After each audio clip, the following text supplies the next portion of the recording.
Now, Martin, I was an atheist, right? And when I discovered what Christ had done for me, a hymn that resonated with me was, "'Tis so sweet to trust in Jesus." Yeah. Just to take him at his word, which I'd never done before, right? Exactly, yeah. And it had a very powerful impact on me, and that's why we used it also in the Total Onslaught series. Yeah. And people say, the Total Onslaught series is not always Christ-centered enough because it has a lot of focus on everything that's wrong in the world, the great controversy and all those issues.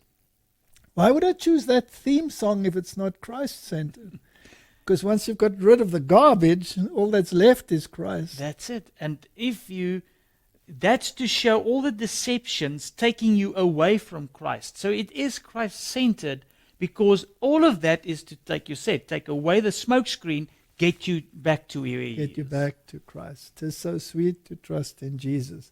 So Martin, there are certain hymns that resonate with a person. Mm-hmm. But they have to have a theological depth to them. Yeah. So the hymn was first appeared in John Wesley's 1739 hymnal, Hymns and Sacred Poems. Since its first publication, it has been included in most Methodist hymnals and in the hymnals of many other Protestant denominations. It's almost like the Methodists took the hymn issue to a higher level. I mean, he wrote 6,000 songs. Yes. And Adventism is very much rooted in Methodism, because Methodism for the first time also emphasized sanctification. You can't just remain with justification, because without sanctification no one will see God. In other words, without allowing Christ to transform you, Yes. And stay there. you cannot have eternal life. You must be transformed. So, aside from the omission by John of the original fifth stanza in his 1780 hymnal, the hymn has remained in its original form.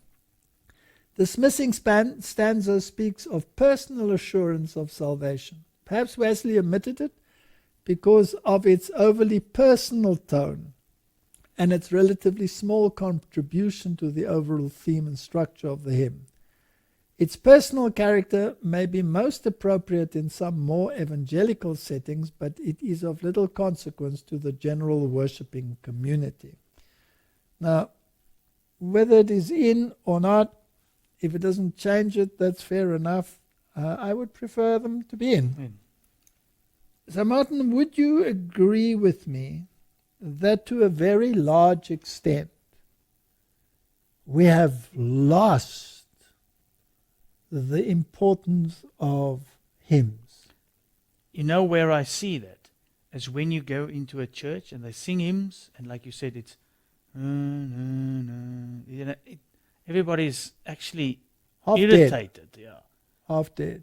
If you go into a church and it's the same hymns, but it's sung with gusto and a shout, it's totally different. Totally different. It all depends on the state of the mind and the state of the heart. And hymns are not boring. The only thing boring about it is the people that make it boring. You are absolutely right. So let's close with a quote from the Spirit of Prophecy. The art of sacred melody was diligently cultivated in the school of the prophets.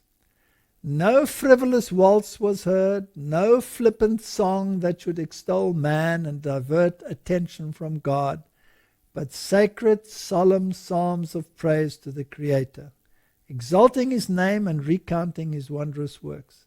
Thus music was made to serve a holy purpose, to lift the thoughts to that which was pure and noble and elevating, and to awaken in the soul devotion and gratitude to God. That is the issue. We should get back to this form of worship. And we should study why we are singing what we are singing. What does it mean what we are singing? And how does it apply to me personally? Then we won't sit there with a mumbling. Yeah.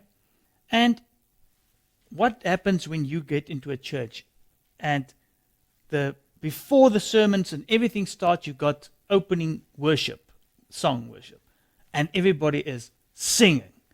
That whole divine service just flows in with that. Correct. Music forms part of God's worship in the courts above. And we should endeavor in our songs of praise to approach as nearly as possible to the harmony of the heavenly choirs. The proper training of the voice is an important feature in education and should not be neglected. Singing as a part of religious service is as much an act of worship as is prayer. The heart must feel the spirit of the song to give it right expression. Martin, that's the basis of the meaning of songs of praise to God.